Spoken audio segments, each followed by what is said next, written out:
একজন মানুষ যার হাতে ছিল অঢেল টাকা, যার নাম শুনে ভয় পেত রাজনীতিবিদ থেকে শুরু করে সাধারণ মানুষ পর্যন্ত। একদিকে তিনি দরিদ্র মানুষের জন্য বাড়ি বানিয়েছিলেন, সাহায্য করেছিলেন অসংখ্য পরিবারকে। অন্যদিকে তার সাম্রাজ্যের সঙ্গে জড়িত ছিল মাদক পাচার, হত্যা, অপহরণ এবং রক্তাক্ত সহিংসতার। তার নাম পাবলো এসকোবার।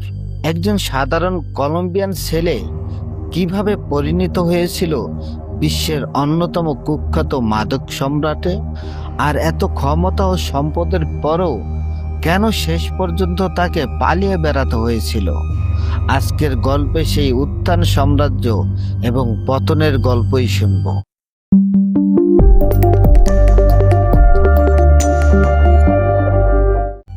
সাল 1 ডিসেম্বর 1949। কলম্বিয়ার অ্যান্টিকিউ অঞ্চলে জন্ম নেয় এক ছেলে। তার নাম পাবলো এমিলো এসকোবার গাভিরিয়াল। তার পরিবার ছিল মধ্যবিত্ত। বাবা ছিলেন কৃষি ও পশুপালনের সঙ্গে যুক্ত, আর মা ছিলেন শিক্ষক। শৈশব থেকেই এসকোবারের মধ্যে ছিল অর্থ উপার্জনের প্রবল আকাঙ্ক্ষা, কিন্তু সেই আকাঙ্ক্ষা খুব দ্রুত তাকে নিয়ে যায় অপরাধের জগতে। কিশোর বয়স থেকেই ছোটখাটো অবৈধ ব্যবসা ও চুরির সঙ্গে তার নাম জড়াতে শুরু করে। সময়ের সঙ্গে সঙ্গে ছোট অপরাধ থেকে বড় অপরাধে প্রবেশ করেন তিনি। আর তখনও কেউ জানতো না এই তরুণ একদিন এমন এক সাম্রাজ্য গড়ে তুলবে যার প্রভাব পৌঁছবে কলম্বিয়া থেকে মার্কিন যুক্তরাষ্ট্র পর্যন্ত। 1970-এর দশকে কোকেনের চাহিদা দ্রুত বাড়তে শুরু করে, আর এসকোবার বুঝতে পেরেছিলেন এই অবৈধ ব্যবসার মধ্যে লুকিয়ে আছে বিপুল অর্থ। তিনি অন্য কয়েকজন অপরাধীর সঙ্গে মিলে গড়ে তোলেন মেডিলেন কার্টেল। শুরু হয় বিশাল আকারে কোকেন পাচার। কলম্বিয়া থেকে মাদক পৌঁছাতে থাকে যুক্তরাষ্ট্রের বাজারে। ব্যবসা যত বাড়তে থাকে, এসকোবারের সম্পদও ততই বাড়তে থাকে। তার কাছে টাকা যেন হয়ে উঠেছিল কাগজের মতো সাধারণ, কিন্তু সেই অর্থের সঙ্গে বাড়ছিল তার ক্ষমতা, আর ক্ষমতার সঙ্গে ভয়। এসকোবারের গল্পের সবচেয়ে বিতর্কিত দিকগুলোর একটি ছিল তার জনকল্যাণমূলক কর্মকাণ্ড। তিনি দরিদ্র মানুষের জন্য বাড়ি তৈরি করেছিলেন, কিছু এলাকায় রাস্তা, মাঠ ও অন্যান্য সুবিধা তৈরিতে অর্থ দিয়েছিলেন। ফলে সমাজের একটি অংশের কাছে তিনি হয়ে উঠেছিলেন রবিনহুড। কিন্তু এই ছবির অন্য দিকটিও ছিল তার অপরাধী সাম্রাজ্যের বিরুদ্ধে দাঁড়ানো মানুষদের উপর চলত ভয়াবহ চাপ। হত্যা, অপহরণ এবং সহিংসতার অসংখ্য ঘটনার সঙ্গে তার সংগঠনের নাম জড়িয়ে যায়।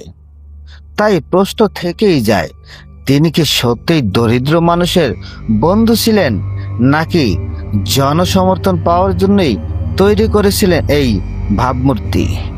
সম্ভবত সত্যটা ছিল আরো জটিল। এসকোবার শুধু অপরাধ জগতের ক্ষমতা নিয়েই সন্তুষ্ট ছিলেন না, তার লক্ষ্য ছিল রাজনীতিতে প্রভাব তৈরি করা। 1980-এর দশকের শুরুতে তিনি কলম্বিয়ার রাজনৈতিক অঙ্গনে প্রবেশের চেষ্টা করেন। তিনি নির্বাচিত হয়েছিলেন বিকল্প প্রতিনিধি হিসাবে, কিন্তু তার অপরাধ জগতের সঙ্গে সম্পর্ক নিয়ে প্রশ্ন উঠতে শুরু করে। তার অতীত সামনে আসতে থাকে। রাজনৈতিকভাবে তার অবস্থান দুর্বল হয়ে পড়ে এবং এখান থেকেই শুরু হয় সরকারের সঙ্গে তার সংঘাত আরো তীব্র হওয়ার একটি অধ্যায়। এসকোবার একবার বুঝতে পারেন টাকা দিয়ে সবকিছু কেনা গেলেও রাজনৈতিক বৈধতা কেনা এত সহজ নয়। 1980-এর দশকের সেদিকে কলম্বিয়া যেন ঢুকে পড়ে এক ভয়াবহ সহিংস সময়ে। মাদক কার্টেল, সরকার, পুলিশ এবং বিভিন্ন সশস্ত্র গোষ্ঠীর মধ্যে সংঘাত বাড়তে থাকে। এসকোবারের সংগঠনের বিরুদ্ধে অভিযোগ ওঠে বোমা হামলা, হত্যাকাণ্ড এবং অপহরণের মতো গুরুতর অপরাধের। সাধারণ মানুষও এর প্রভাব থেকে রেহাই পায়নি। রাস্তার পাশে দাঁড়িয়ে থাকা একজন মানুষ জানতো না পরের মুহূর্তে কি ঘটতে পারে। একটি সংবাদপত্রের শিরোনাম কখনো একটি পরিবারের জীবন বদলে দিতে পারত। একটি বিস্ফোরণ একটি পুরনো শহরকে আতঙ্কিত করে তুলতে পারত। এসকোবারের মতো সাম্রাজ্য তখন শুধু মাদক ব্যবসা ছিল না, এটি পরিণত হয়েছিল ক্ষমতার সঙ্গে রাষ্ট্রের সরাসরি সংঘাত।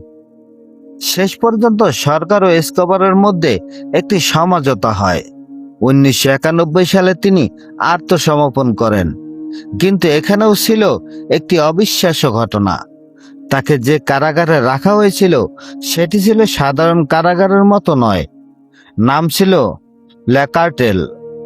সেখানে তার নিজ ইচ্ছা মতোই কয়েদি রাখা হবে, গার্ড থাকবে তার নিজের লোক। সেখানে এসকোবারের জন্য ছিল অস্বাভাবিক সুযোগ সুবিধা। সরকারের নিয়ন্ত্রণ থাকা সত্ত্বেও তিনি কারাগারের ভেতর থেকেও নিজের প্রভাব বজায় রাখছিলেন। পরিস্থিতি যখন সরকারের নিয়ন্ত্রণের বাইরে চলে যেতে থাকে, তখন সিদ্ধান্ত নেওয়া হয় তাকে অন্য কারাগারে হস্তান্তর করা হবে। এসকোবার বুঝতে পারেন তাকে অন্য কারাগারে হস্তান্তর করা হবে। তার আগেই এসকোবার পালিয়ে যান। পালানোর পর এসকোবার আবার আত্মগোপনে চলে যান, কিন্তু এবার পরিস্থিতি ছিল অন্যরকম। কলম্বিয়ার নিরাপত্তা বাহিনী তাকে খুঁজছিল, তার অবস্থান সম্পর্কে তথ্য সংগ্রহ করা হচ্ছিল। ফোন যোগাযোগ নজরদারি আওতায় চলে আসে। প্রতিদিনই তার চারপাশে নিরাপত্তার বৃত্ত ছোট হতে থাকে। একসময় সে ক্ষমতাবান মানুষ, যার কাছে ছিল কোটি কোটি ডলার। এক রাতে পাহাড়ে আত্মগোপন করে থাকা অবস্থায় তার মেয়ের প্রচণ্ড ঠান্ডায় কাঁপছিল। তখন তাকে উষ্ণ রাখতে এসকোবার নাকি প্রায় 20 লাখ ডলারের নগদ অর্থ আগুনে পুড়িয়ে দিয়েছিলেন, যার কাছে ছিল কোটি কোটি ডলার। এখন নিজের নিরাপত্তার জন্য লুকিয়ে থাকতে বাধ্য ছিল।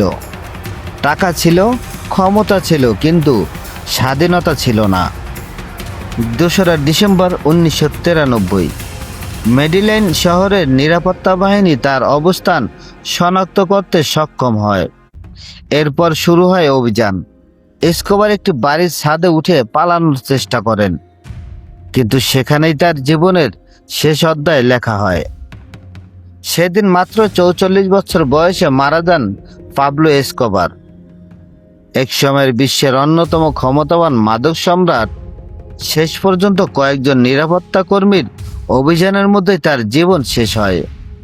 পাবলো এসকোবার মারা গেছেন 3 দশকেরও বেশি সময় আগে, তবুও তার নাম আজও আলোচিত, কারণ তার জীবন ছিল এক অদ্ভুত বৈপরীত্যে ভরা। একদিকে অঢেল সম্পদ, ক্ষমতা এবং দরিদ্র মানুষের জন্য সাহায্য, অন্যদিকে মাদক ব্যবসা, সহিংসতা এবং অসংখ্য মানুষের জীবনের তৈরি হওয়া ধ্বংস। কেউ তাকে দেখেছে অপরাধী হিসেবে, কেউ দেখেছে দরিদ্রের সাহায্যকারী হিসেবে, কিন্তু ইতিহাসের বিচারে তার গল্প আমাদের একটি বিষয় মনে করিয়ে দেয়। অপরাধের মাধ্যমে অর্জিত ক্ষমতা যত বড়ই হোক, তার মূল্য শেষ পর্যন্ত সমাজকেই দিতে হয়।